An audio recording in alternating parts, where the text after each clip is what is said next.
Hello, I'm Bunny Luna, and I'm here again this week to talk about ecosexuality. Last week, I talked about ecosexuality and sex, as in like the fun activity we all like to do. Well, no, not all, some. There are asexuals too. So, sex, as in the fun activity that some people like to do. So, in a conversation about sex, obviously it's very important to talk about consent as well. So, I am making this video all about ecosexuality and consent because I think it's important enough that it deserves its own video, its own like week of importance. So, that is what I'm bringing to you today. I have started writing down notes for all of these, so I make sure that I don't forget like any important things that I want to say. Because sometimes I can either just start rambling or I just like forget important points that I want to bring up and then regret it later. So I have notes.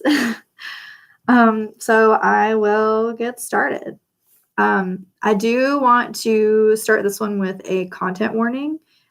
If you are not in the headspace to talk about consent and also not having consent, or if conversations of that nature can be triggering for you, you might want to skip this video for now and maybe come back to it whenever you're feeling more up to this kind of information.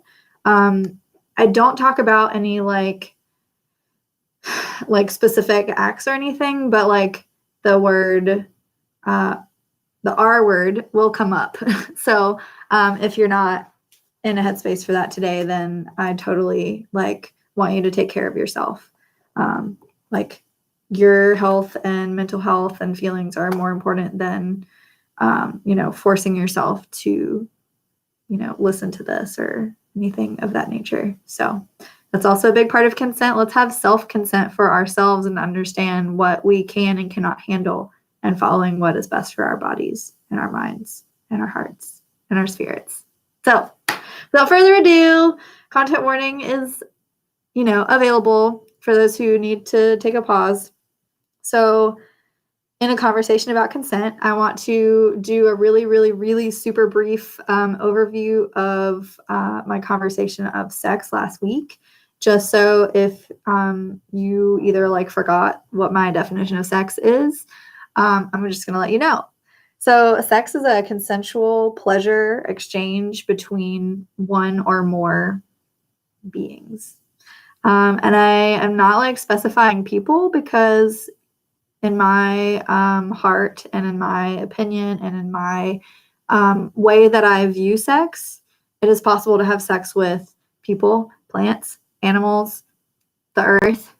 And that's also why it's extremely important to talk about consent. So if you noticed in my definition of sex, it includes consent, because if you don't have consent, then it's rape. Even if it's oh, I don't know, maybe, and then you go ahead and do it, you didn't have an enthusiastic yes, so that was not consent, and so that was rape. I know this might be hard information for some people to hear because either on both sides of that, either as the person that is raping the other person or the person that is receiving the rape. Sometimes it's easier to pretend that things that may or may not, that are kind of fuzzy, gray in between, well, I was drunk and I didn't really want to, but I said yes anyway. It's hard to confront the reality that that was rape, because a lot of times we have been propagandized to understand rape as this really violent, penetrative thing. But it's more about the energy of it and the non-consent of it that I want to point out as the most important part. If you're kind of sort of into it, but not really, and you indicate that to the other person and they continue, then that's a problem. So I also want to talk about how consent is not only important between people, but it's also important between people and earth and plants and animals. So in my sex talk last week, You probably should just watch that before you watch this one. So that way you are like 100% caught up on everything that I'm talking about.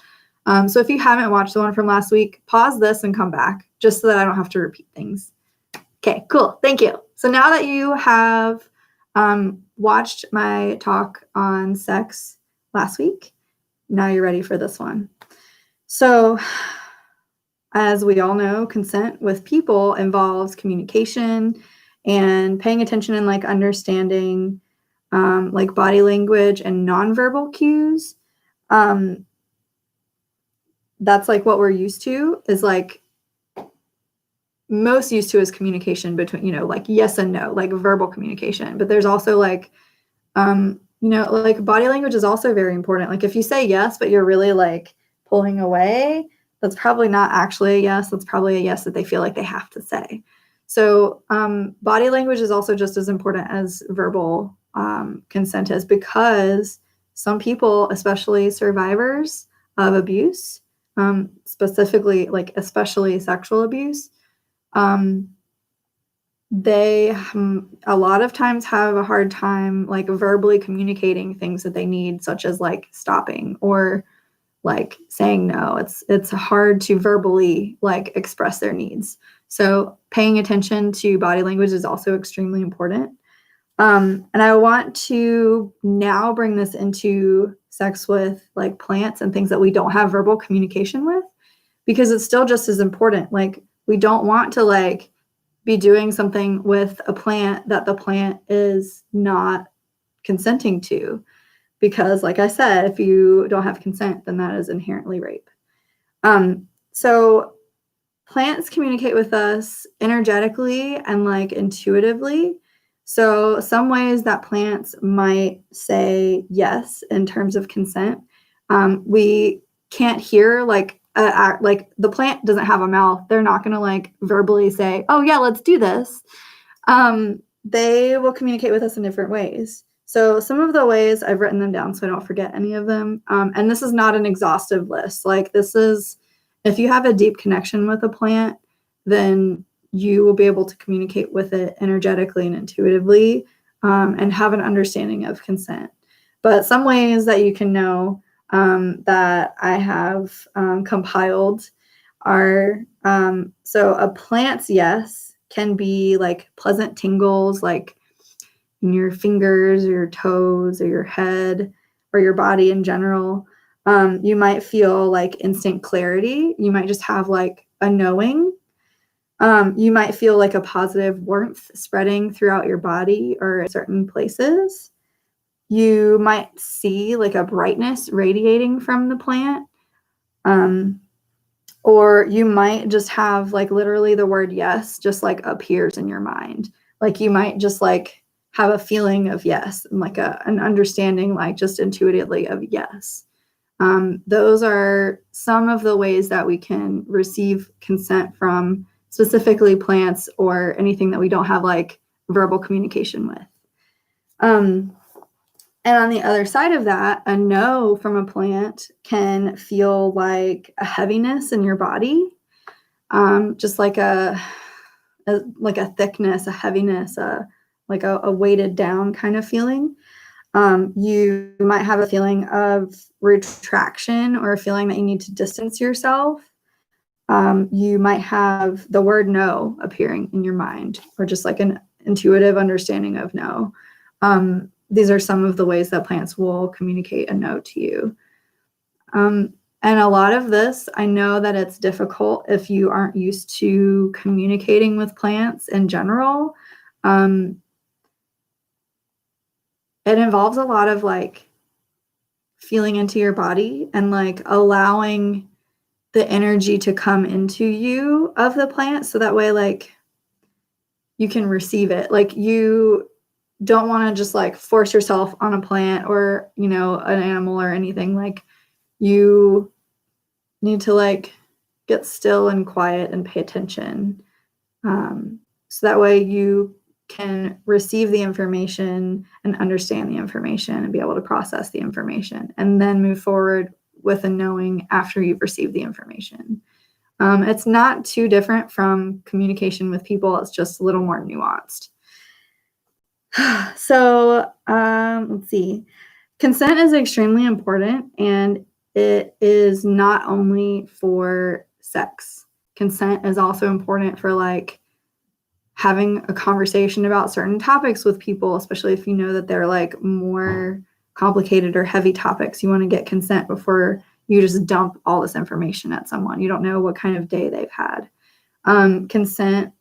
One way that I have practiced consent is like if I'm around a dog and they obviously don't want me to pet them, then I'm not going to force them to let me pet them. I'm going to like give them space. If they obviously don't want me to pet them, then I'm going to take that as a no and not violate their consent by petting them. Same as like kids. If you have a kid and they don't want to hug like your grandfather, your grandfather. If they don't want to hug their grandfather or like uncle or aunt or cousin or something, like don't force them to do it just because it's like the polite thing to do. That teaches kids to not trust their own bodies and themselves. It doesn't give them any kind of autonomy. Let's see. Basically, like anything that you would want a choice in, you should give that choice to other people as well. Just like a common courtesy of, like, or even like asking your friend, like, oh, you gave me this information before. Do I have your permission to share it with someone else? A lot, like there's so many instances where you should talk about consent, and it doesn't only have to do with sex. I think that with the Me Too movement, it has been more like mainstream and more like in the collective consciousness to talk about sex and consent together. But consent is for way more than just sex. Let's see. Okay, probably one of the most important parts about consent, period, is consent is just as much about receiving a yes or no as it is in respecting a no.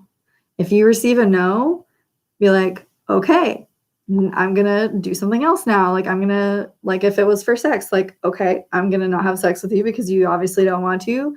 I'm going to go do something maybe on my own or with someone else or, whatever the situation may be. A big, huge part of consent is being able to accept a no and respect a no and not harass and coerce and try to make them change their mind. A no is a no, period. That like, it's also really important to know that if it's not like a very clear and like excited and enthusiastic yes, if it's like a maybe, I don't know, then that's a no. Anything that's not an abundantly clear yes is a no. And that's not just with people, that's with plants, animals, the earth, all of the things. I think that's all I have to share, actually. Yay! I got through it all.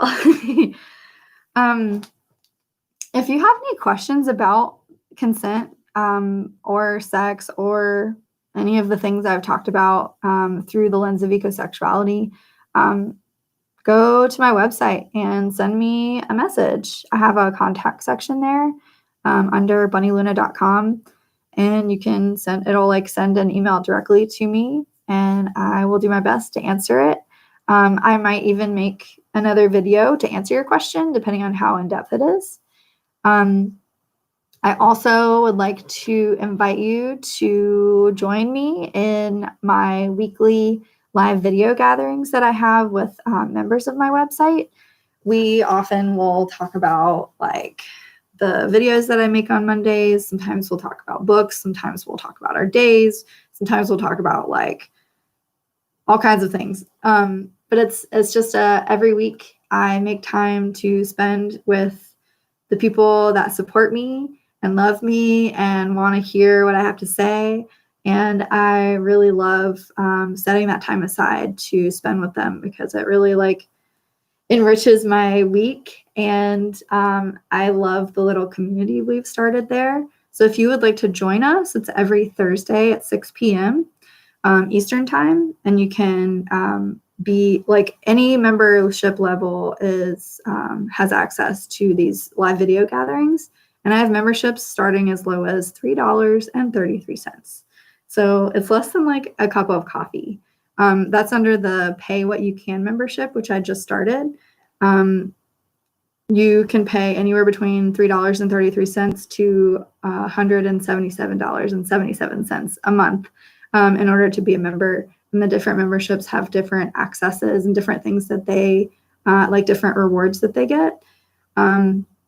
I also have a membership, Pay What You Can membership, that's available for Black, Indigenous, and people of color only. That's $1.11.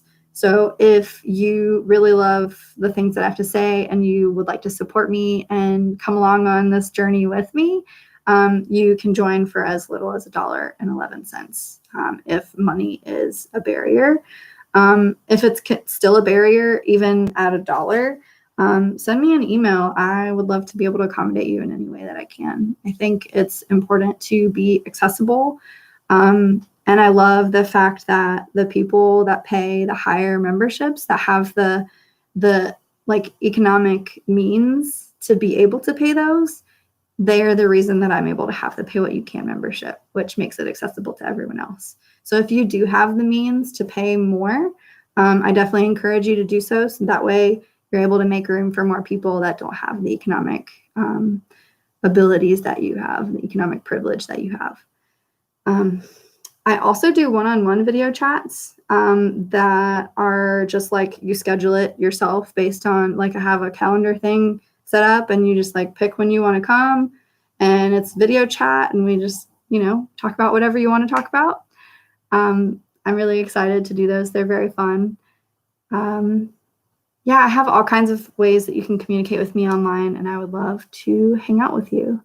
I'll have a lot of these links in the comments, or not the comments, but like the description thing below, but everything can be found at bunnyluna.com.